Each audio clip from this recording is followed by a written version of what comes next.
Olá, o Banco Central do Brasil acabou de tomar uma decisão que deixou o mercado inteiro, digamos, de sobrancelha levantada. De um lado, a gente vê uma mensagem de força, mas do outro, uma promessa de uma virada de chave. Bora entender que quebra-cabeça é esse. E tá aqui o número que está no centro de toda essa discussão: 15% ao ano. Essa é a taxa Selic, a taxa básica de juros do Brasil, que o Comitê do Banco Central, o Copom, decidiu manter nesse patamar, que é bem alto. Certo. Então vamos lá. Por que esses 15% são tão significativos? Bom, a gente está falando de um nível que não se via há quase 20 anos. Mas o mais interessante mesmo é a pista que essa decisão esconde sobre o que vem pela frente. E aqui está o paradoxo da sua ação. Pela quinta vez seguida, o recado é de firmeza, sabe? Mantendo os juros nesse patamar histórico. Só que, ao mesmo tempo, no comunicado oficial, o Banco Central praticamente garantiu que um corte de juros vem aí. Ué, como assim? Para a gente conseguir entender por que a taxa está tão alta, a gente precisa olhar para a missão número 1 do Banco Central, que é combater a inflação. E a principal ferramenta nessa luta é justamente a Selic. A lógica é a seguinte: quando ela sobe, como agora, a ideia é dar uma esfriada na economia e, com isso, segurar a inflação. E olha só, essa tabela aqui ilustra perfeitamente o tamanho desse desafio.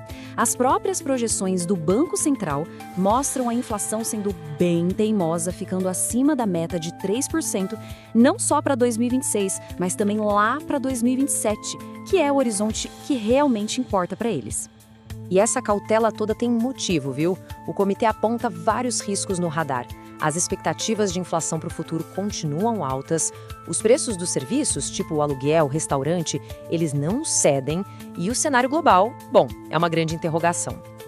Então, peraí, se a inflação ainda é uma ameaça, por que o mercado está tão animado com a possibilidade de corte de juros? Vamos agora para as pistas que o Banco Central deixou no comunicado oficial. Agora, atenção total a esta frase. É muito raro o Copom ser tão direto assim. Quando ele diz que antevê iniciar a flexibilização, ele está mandando um recado claríssimo para o mercado. Se preparem, porque o corte de juros chega na próxima reunião, em março. E esse sinal ficou ainda mais forte pelo que eles tiraram do texto. Sabe aquela parte que falava em manter os juros altos por um período bastante prolongado? Sumiu. No lugar entraram termos como calibração do nível de juros. Parece sutil, né? Mas para o mercado é uma mudança gigantesca.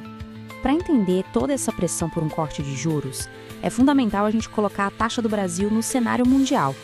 Esse número aí é o que a gente chama de juro real do Brasil. O que é isso? É a taxa de juros de 15% menos a inflação. É a medida que mostra o quanto a política do Banco Central está apertando a economia de verdade. E este gráfico aqui, ele mostra o quadro geral de uma forma bem impactante. O Brasil tem a segunda maior taxa de juros real do planeta. Isso, na prática, é um freio de mão puxado na atividade econômica. Então, o ponto crucial agora é o que tudo isso prepara para a próxima reunião do Banco Central, lá em março. E, no fundo, essa decisão toda expõe aquela grande queda de braço da economia brasileira, né?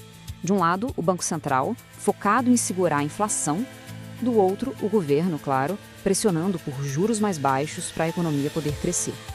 Como o corte praticamente certo para março, a pergunta que não quer calar na cabeça de todo investidor e analista não é mais se vai ter corte, mas sim qual vai ser o tamanho dele.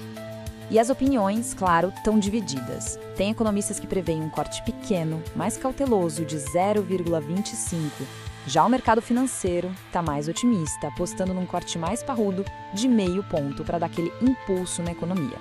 A principal mensagem para levar daqui é a seguinte: sim, os cortes de juros estão vindo, mas o próprio Banco Central usou a palavra serenidade para descrever como vai ser o processo.